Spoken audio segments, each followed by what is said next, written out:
Sri Lanka's most powerful news brand. Minister Mahinda Amaraveera responded to the allegations raised against the Sri Lanka Freedom Party.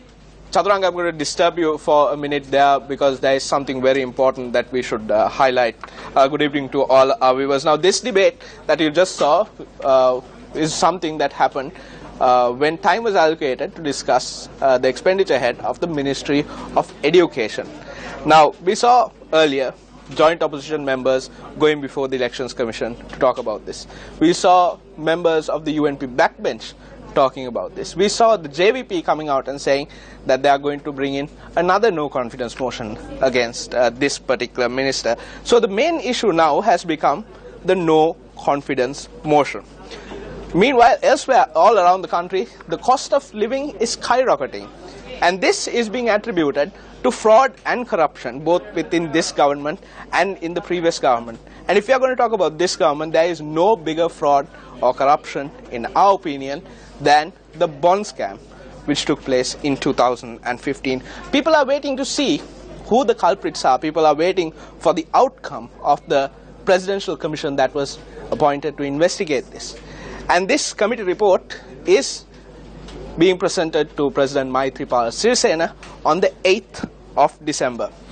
Now, interestingly enough, this report has been compiled by this commission after there were plenty of people who appeared before it.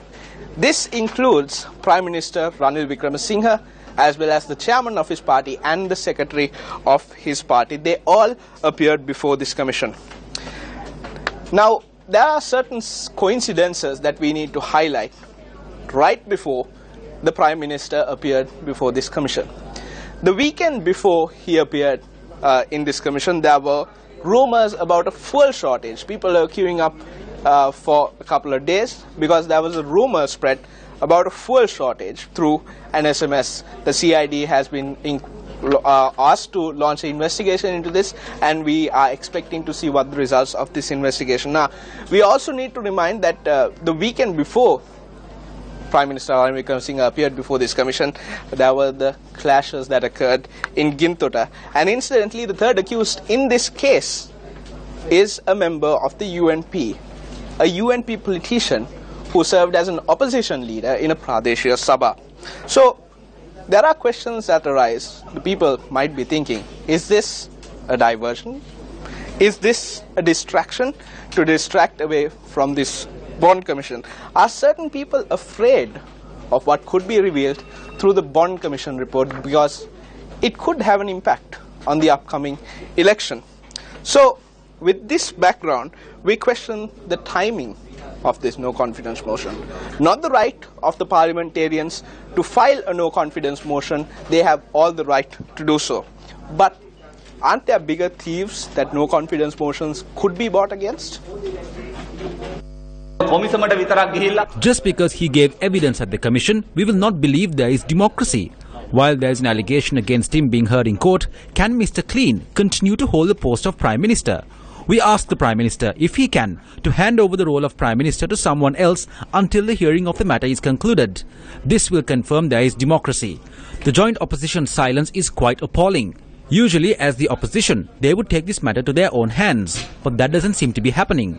Through this, Mahinda Rajapaksa is the one who appears to be the most unstable person.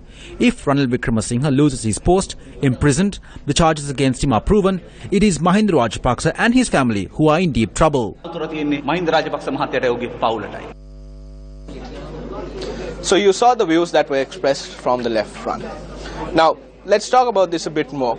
We have Faraz Shaukat Ali in the studio with us. Faraz, if you were in the parliament, hypothetically, who would you bring a no confidence motion against? Hypothetically, of course. Yes. There's actually, we can't take umbrage with the no confidence motion against Minister Faiszer Mustafa. But what about these others? For example, Ranil Wickremesinghe for his hand in the Bondgate scandal. We have to remember that the procurement of finances for the government of Sri Lanka is the single largest procurement process in this country, way above what we spend on oil. Secondly, to Sagala Ratnayaka, the minister in charge of what happened in Gintuta. again Sagala Ratnayaka for his abysmal failure to fully investigate and bring to books the so-called culprits of corruption in the previous administration and also in this government too. Then what about Malik Samaravikrama for his abysmal performance in the performance of his duties of Minister of International Trade Where is this FDI?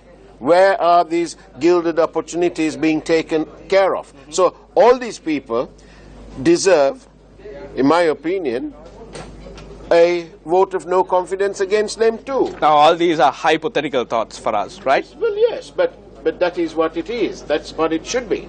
What about the new Foreign Exchange Act? Well, that's also remarkable for the way this government is trying to bring in income through the back door.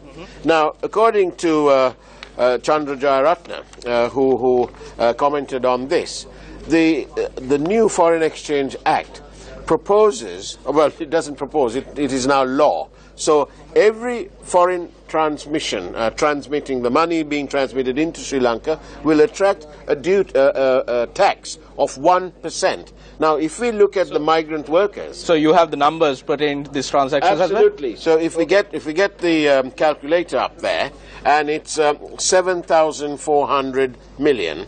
Okay. Right, and let's talk about millions in this.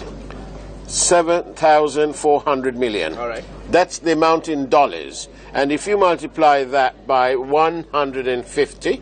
That's a rough amount. That's a rough amount.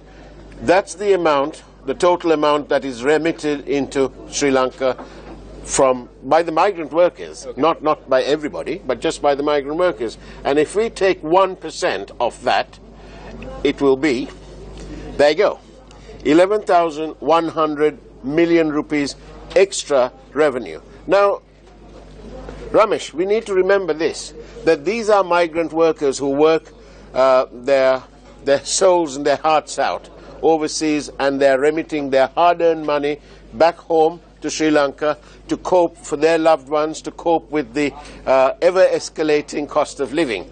Now, these people, there are about 1 million people out there who are working. They do not have a chance at voting.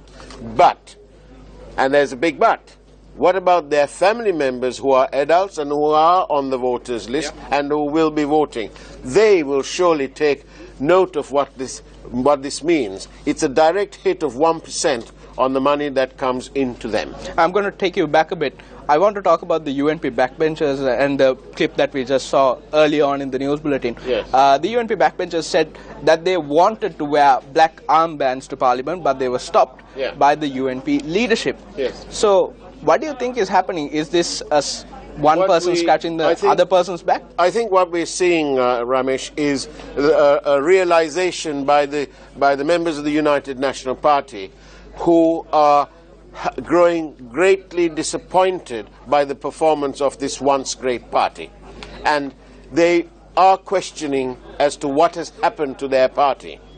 And that will be, we can see perhaps a paradigm shift in local politics happening sooner rather than later, because there is growing concern at the way the fiscal management of this country is being done. Ramesh, we need to also remind our viewers that in the past, when it was President Rajapaksa's time, that the UNP, at one point in time, President Rajapaksa arranged to have the road in front of Srikota, the UNP headquarters, to be tarred.